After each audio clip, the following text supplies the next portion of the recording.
dikhani ka Setswana kuyatakelela molaetsa ku baTswana botlhe.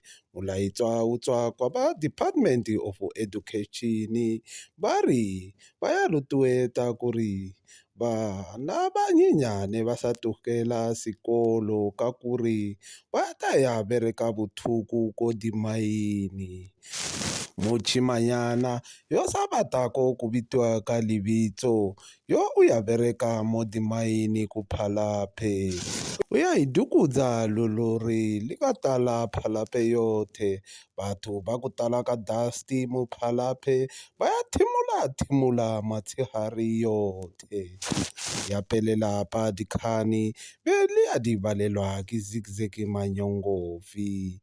Maboe Royal Media Botswana BW.